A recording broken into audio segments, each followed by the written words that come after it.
Bismillahirrahmanirrahim. Alhamdulillah nahmaduhu wa nasta'inuhu wa nastaghfiruh wa na'udzu billahi min shururi anfusina wa min sayyiati a'malina. May yahdihillahu fala mudilla lahu wa may yudlil fala hadiya lahu. Wa asyhadu an la ilaha illallah wahdahu la syarika lahu wa asyhadu anna Muhammadan abduhu wa rasuluhu sallallahu alaihi wa ala alihi wa ashabihi ajma'in, amma ba'd. Kita masuk pada bab yang baru dari buku ini pada halaman 34. Bab ishtiratin niyyah li sihhatil wudu. Bab dipersyaratkan niat untuk keabsahan atau kesahan suatu wudhu.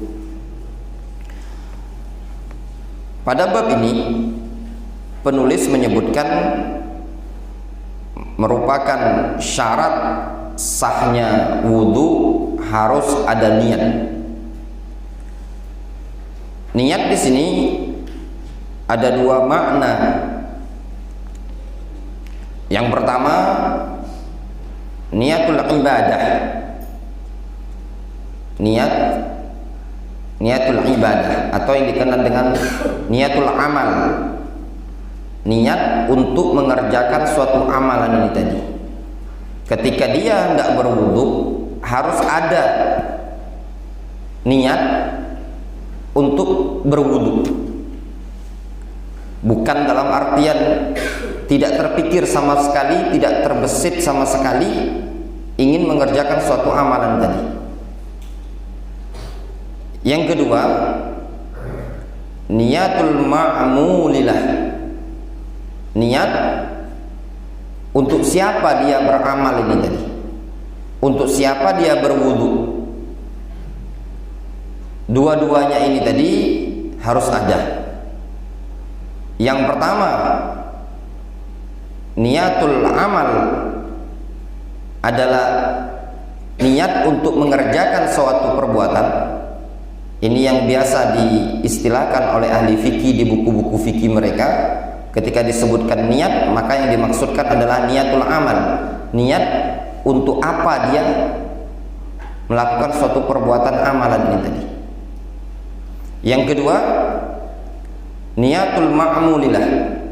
Niat kepada siapa? Yaitu kepada Allah Subhanahu wa ta'ala. Dua-duanya harus ada kalau amalan seseorang ingin diterima berpahala di sisi Allah Subhanahu wa ta'ala. Di sini disebutkan hadis dari Umar ibn al-Khattab radhiyallahu anhu. Qala, beliau mengatakan, sami'tu Rasulullah sallallahu alaihi wasallam yaqul. Aku mendengar Rasulullah sallallahu alaihi wasallam bersabda,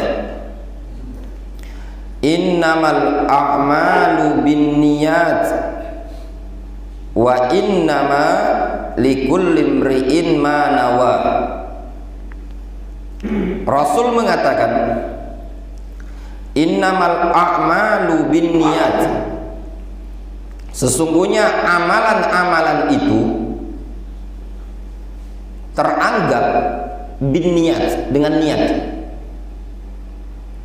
Ini yang diambil istinbat oleh para ulama, adanya niatul amal, niat untuk mengerjakan suatu amalan. Maknanya amalan-amalan yang dikerjakan oleh hamba tidak bernilai ibadah kalau tidak ada niat. Tidak teranggap, tidak ternilai kalau tidak ada keinginan dalam hatinya. Kemudian pada lafaz yang kedua, wa innama likulli imri'in ma nawa. Dan bagi setiap orang diberi pahala, diberi ganjaran, diberi balasan ma nawa, sesuai dengan apa yang telah dia niatkan. Kalau dia niatkannya tadi lillah, maka dia diberi pahala oleh Allah Subhanahu wa taala. Kalau diniatkannya bukan karena Allah, maka tidak diberi pahala oleh Allah Subhanahu wa taala. Ini yang diistilahkan tadi niyatul ma'mulillah. Hadis muttafaqun alaih. Qala Syekhul Islam Ibnu Taimiyah rahimahullahu taala, berkata Syekhul Islam Ibnu Taimiyah rahimahullahu taala, Ibnu Taimiyah mengatakan wal jahru bin niyah, menjaharkan niat. Niatnya tadi dijaharkan. Para jamaah, niat itu sepakat para ulama ada di hati. Mahalluha al-qalbu, dengan ijma' para ulama, sebagaimana yang disebutkan oleh Al-Imam Ibnu Rajab dalam syarah Jami'ul Ulum wal Hikam, syarah Arba'in. Beliau mengatakan niat itu mahalluha al-qalbu, tempatnya di hati, dengan kesepakatan para ulama. Nah, apa hukum menjaharkan? Kata Ibnu Taimiyah, wal jahru bin niyah la yajib wa la yustahabbu bittifaqil muslimin. Menjaharkan niat hukumnya tidak wajib, bahkan tidak disunnahkan dengan kesepakatan kaum muslimin. Kata Ibnu Taimiyah, dijaharkan niat itu tidak wajib, tidak disunnahkan dengan kesepakatan kaum muslimin. Bahkan ulama-ulama yang berpendapat bolehnya melafadzkan niat, mereka juga sepakat niat itu tidak dijaharkan. Mereka mengatakan niat itu boleh dilafadzkan, sunnah menurut pendapat sebagian ulama Syafi'iyah, dari kalangan ulama Syafi'iyah yang belakangan. Namun mereka mengatakan niat tidak dijaharkan. Apa letak beda melafadzkan niat dengan menjaharkan niat? Kalau menjaharkan niat adalah terdengar dari orang-orang belakangan, orang yang di belakang itu dengar. Misalkan ketika dia mau sholat, sang imam mengatakan usolli fardul maghrib, ada lafadz yang terdengar dari sampai sebarisan shaf atau dua baris, ini namanya menjaharkan.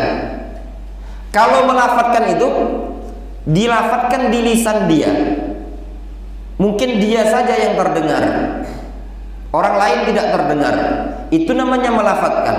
Nah, melafadzkan ini yang terjadi perbedaan pendapat di kalangan ulama belakangan.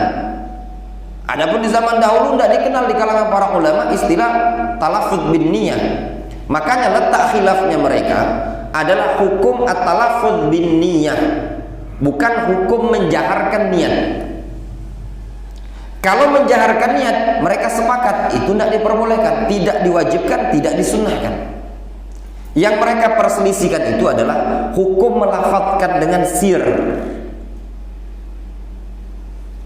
Kita ini kalau sholat zuhur itu kan baca kan Pak, tapi dakati yang kedengeran kan, kita baca Al-Fatihah.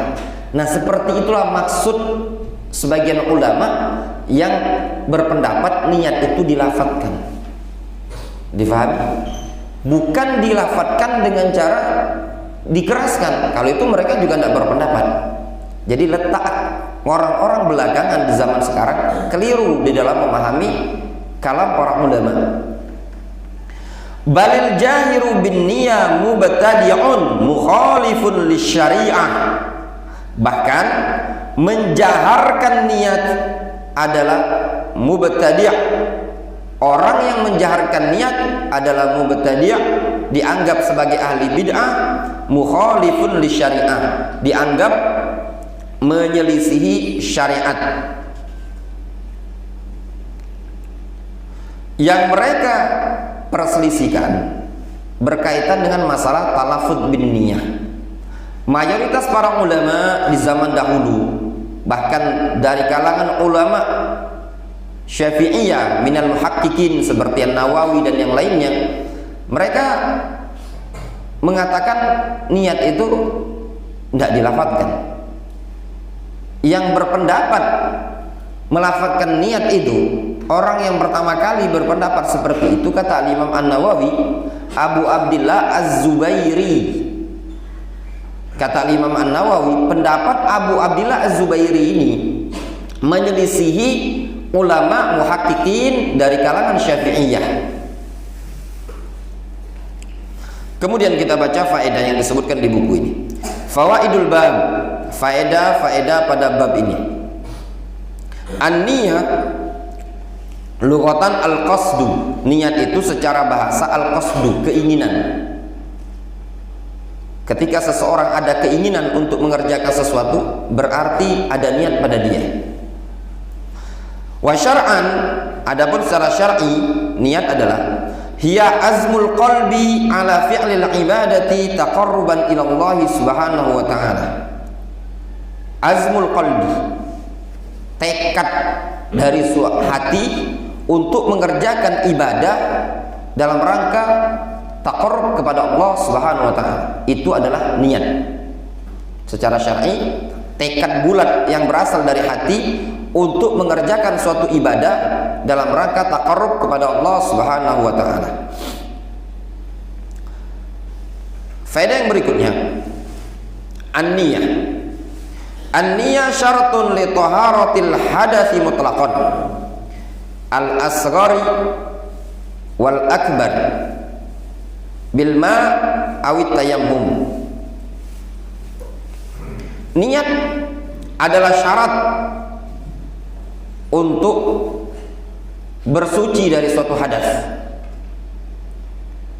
secara mutlak, baik hadas kecil atau hadas besar, baik dengan air ataupun dengan tayamum, maka harus adanya niat. Wa huwa mazhabul jumhur, dan itu adalah pendapatnya jumhur ulama. Wa dalilu hadis Umar al-mutaqaddim wa qaulillahi subhanahu wa ta'ala, ya ayyuhalladzina amanu idza qumtum ilas shalah faghsilu wujuhakum wa aydiyakum ilal marafiqi wamsahu bi ru'usikum wa arjulakum ilal ka'bain. Ini adalah pendapat jumhur, dalilnya adalah hadis Umar yang telah lalu dan juga firman Allah Subhanahu wa taala, ya ayyuhalladzina amanu idza qumtum ilas salati faghsilu wujuhakum wa aydiyakum ilal marafiqi wamsahu bi ru'usikum wa arjulakum ilal ka'bain, dalam surat Al-Maidah ayat yang ke-6. Wa qauluhu, pada lafaz faghsilu wujuhakum, basuhlah wajah kalian. Sisi pendalilannya, Allah Subhanahu wa taala menyatakan basuhlah wajah kalian, ai lis salah, untuk melaksanakan salat. Basuhlah wajah kalian untuk melaksanakan salat. Wa hadhihi niyah, inilah yang disebut dengan niat. Ada keinginan untuk membasuh wajah, itulah yang disebut dengan niat. Di sini Allah SWT menyatakan, kalau kalian hendak sholat, idza qumtum ilas sholat, kalau kalian hendak melaksanakan sholat, faghsilu wujuhakum, basuhlah wajah kalian. Itu menunjukkan apa? Ada unsur kesengajaan. Yang ketiga, faedahnya adalah mahallun niyah al-qalbu li'annaha min af'alil qulub. Tempat niat ada di hati. Kenapa ada di hati? Dikarenakan niat adalah termasuk amalan-amalan hati. Niat itu digolongkan amalan hati.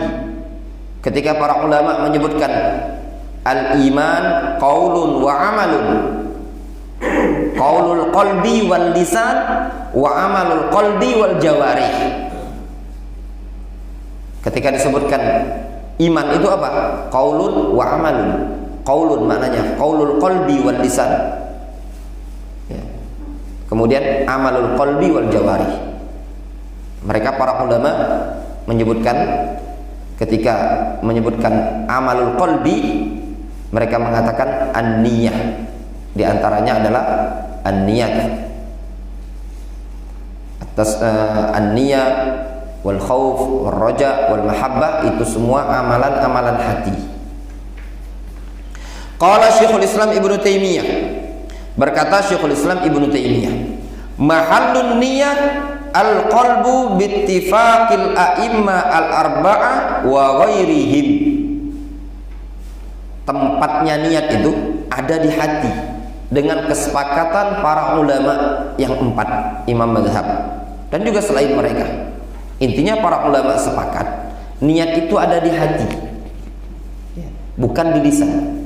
Sehingga kalau kita paham niat itu ada di hati, bukan di lisan.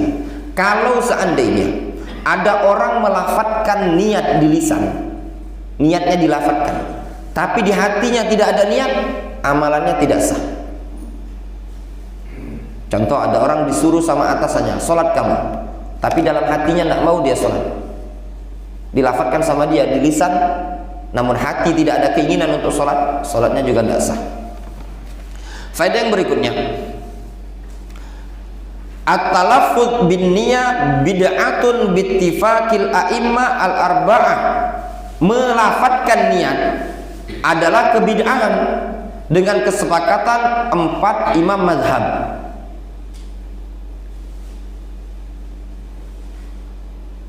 Dikarenakan tidak dikenal di zaman dahulu, mereka melafatkan niat.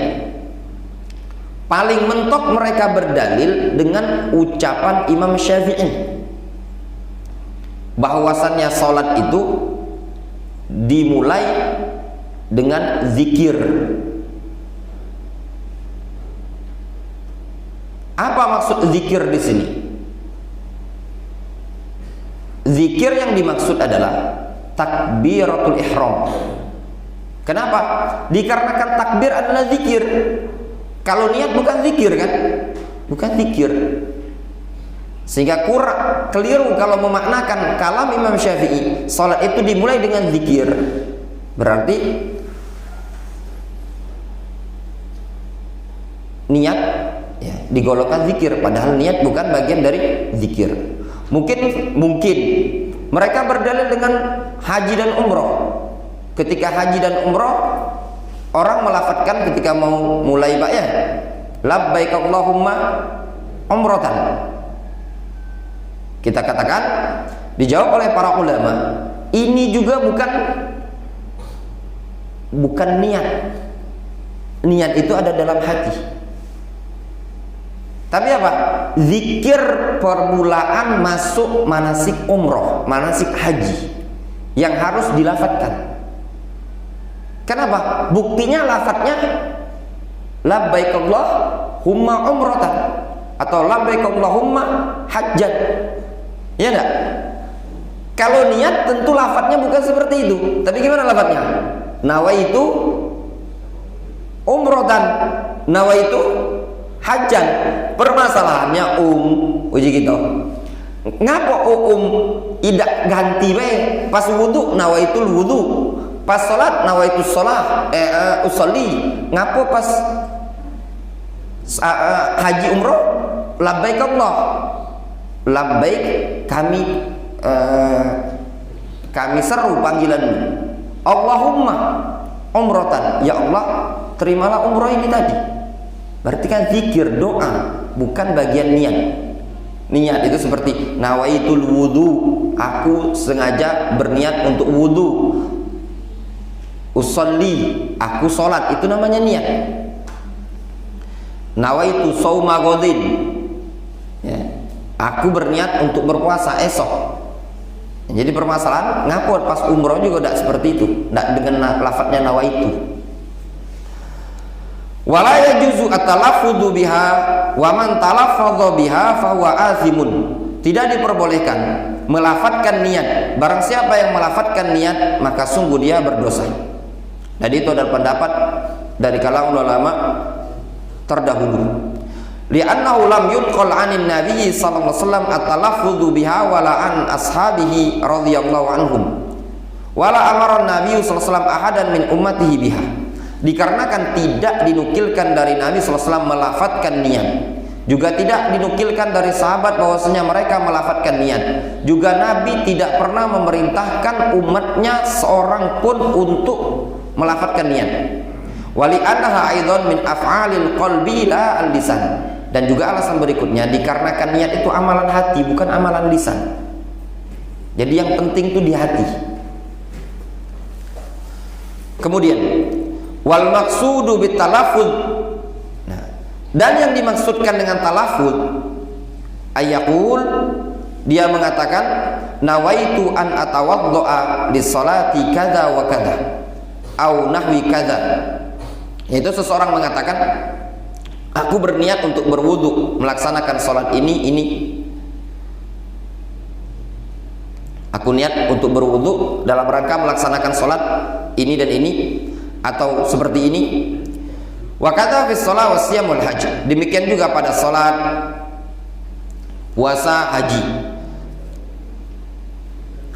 Wasairul ibadat la yajuzu at-talaffuz bin niyyah. Dan seluruh ibadah tidak diperbolehkan untuk melafadzkan niat. Kalau setiap ibadah harus dilafadzkan niatnya, repot ya. Pak Yasin bawa gorengan sedekah, pengen sedekah, harus dilafadzkan. Kalau tidak dilafadzkan tidak sah. Ya, nah. Terus pengen sedekah 2.000, unjuk budak kecil minta Pak Yasin naikkan duit 20.000, 2.000 ada budak kecil 10 kasih, ya kan? Nawaitu an atasaddaq bikadza lillahi ta'ala. Terus juk diniat dilafadzkan, terlalu repot. Dan buktinya, maaf, kiainya pun sedekah ya ngunjuk-ngunjuk baik. Padahal sedekah juga ibadah kan. Kalau kita katakan bahwasannya melafadzkan niat adalah suatu keharusan, harus dilafadzkan, konsekuensinya sedekah tidak akan diterima oleh Allah SWT, melainkan harus dilafadzkan. Kenapa? Karena sedekah adalah ibadah. Yang jadi permasalahan, ngapo cuman melafadzkan pas sholat baik, ya enggak? Pas yang lain juga tidak dilafaz-lafazkan. Nah itu tadi. Kemudian kaifiyatun niyah, cara berniat indal wudu, tatkala berwudu. Cara berniat ketika berwudu. Wa ya ayak sudah bi ghusli a'dha'ihi raf'al hadathi wa ada'a fardil wudu. Cara berniat itu, dia meniatkan tatkala membasuh anggota wudhu tadi dengan niatan untuk mengangkat hadas. Jadi dia niatkan dengan membasuh anggota wudhu, diniatkan untuk mengangkat hadas dan melaksanakan kewajiban wudhu. Jadi ada niatan dalam rangka melaksanakan kewajiban berwudhu dan dalam rangka untuk mengangkat hadas, itu niatnya. Tapi kalau dia niat tapi tidak niat untuk mengangkat hadas, tapi niatnya cuma untuk bersihkan anggota wudhu, basuh wajah, basuh tangan, bukan niatnya untuk mengangkat hadas, tapi niatnya cuma untuk mempraktekkan berwudhu, itu tidak dianggap sebagai wudhu.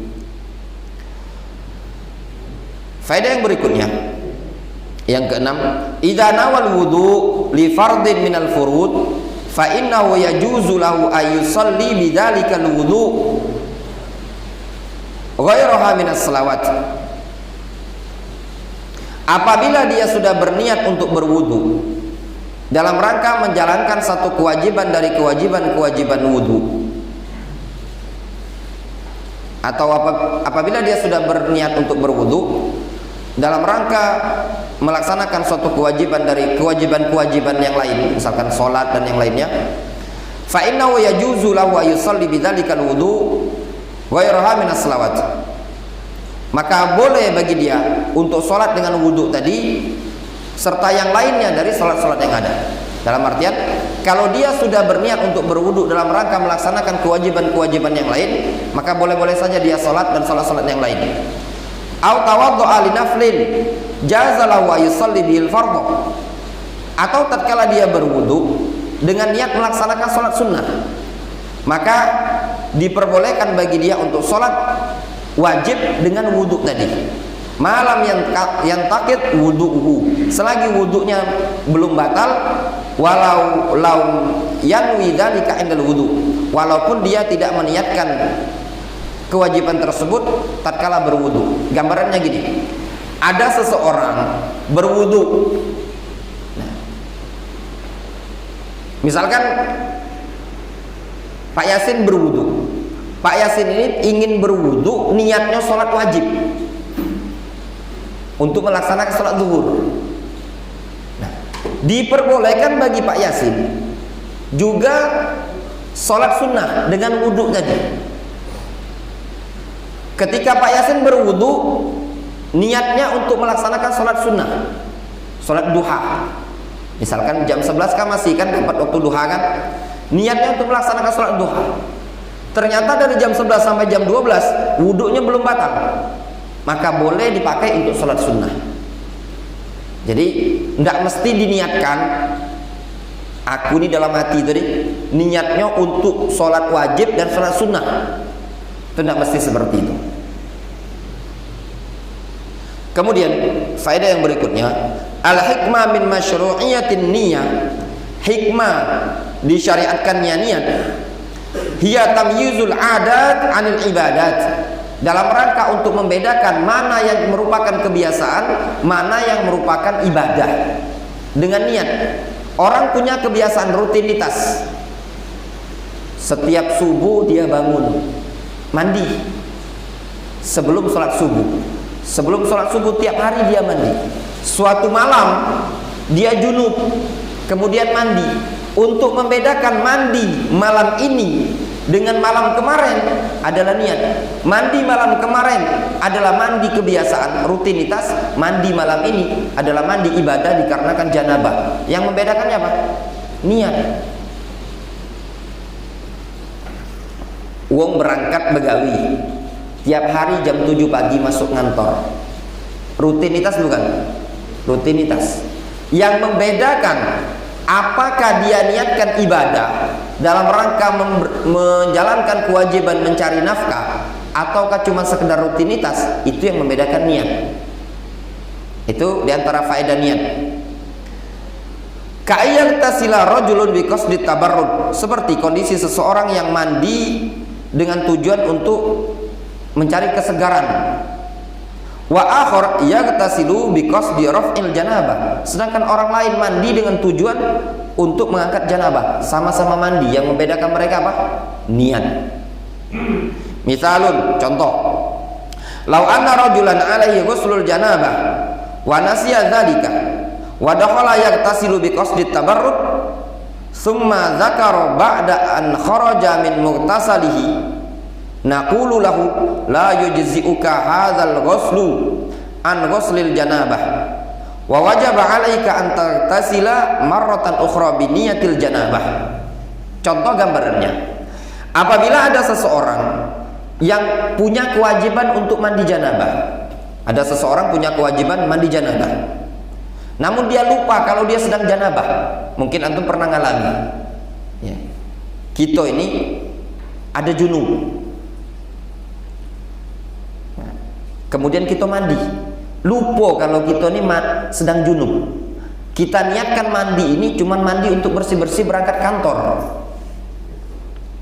Kemudian setelah mandi jam 7 pagi lah sampai kantor baru ingat, semalam itu aku janabah, maka wajib bagi dia mandi lagi. Dan mandi tadi tidak sah ya. Kita katakan wajib bagimu tidak sah mandi pagi-pagi tadi, mandi dengan niat untuk mencari kesegaran dari mandi janabah, dan wajib bagimu untuk mandi kali yang berikutnya dengan niat untuk mandi janabah. Karena mandi dia subuh-subuh tadi atau pagi tadi itu bukan dengan niat ngangkat janabah, tapi dengan niat untuk sekedar mencari kesegaran. Itu yang membedakan niat. Kemudian wa minal hikami fiha, termasuk hikmah pada niat adalah tamyizul ibadat ba'dha an ba'din. Niat itu fungsinya untuk membedakan satu ibadah dengan ibadah yang lain.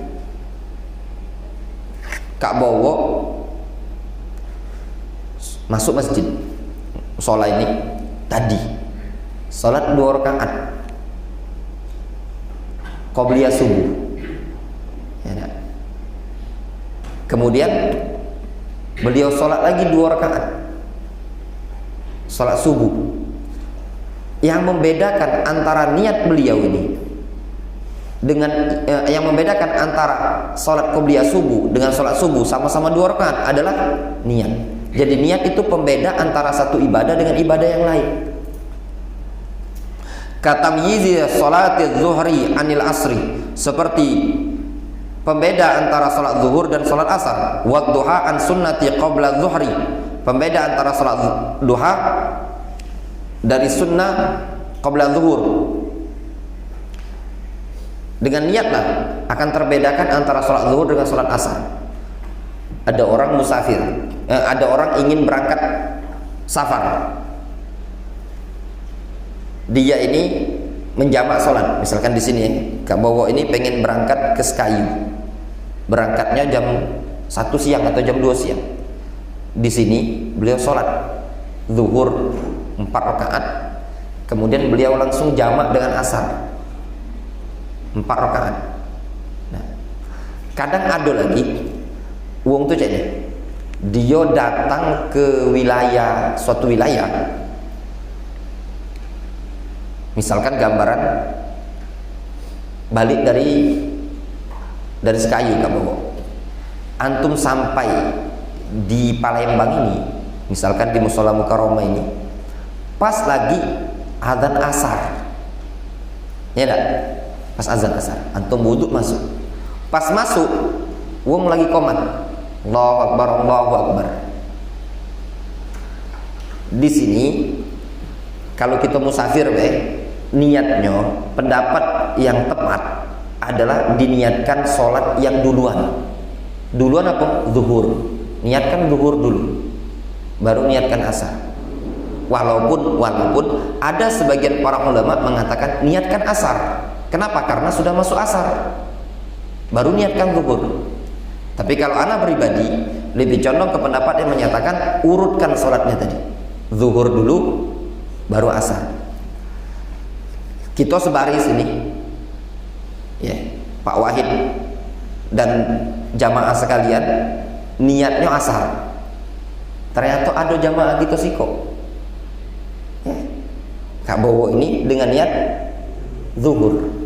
Itu yang membedakan, cuma niat baik kan, gerakan sama. Jadi fungsi fungsi niat untuk membedakan satu ibadah dengan ibadah yang lain.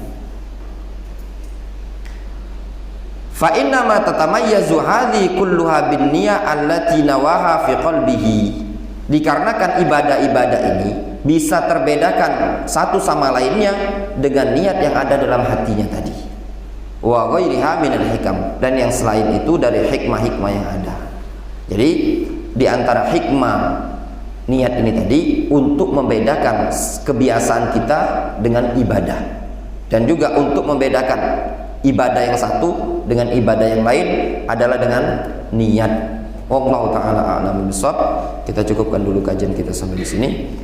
Wassallallahu ala nabiyina Muhammadin wa ala alihi washabbihi ajmain. Wa akhiru da'wana alhamdulillah.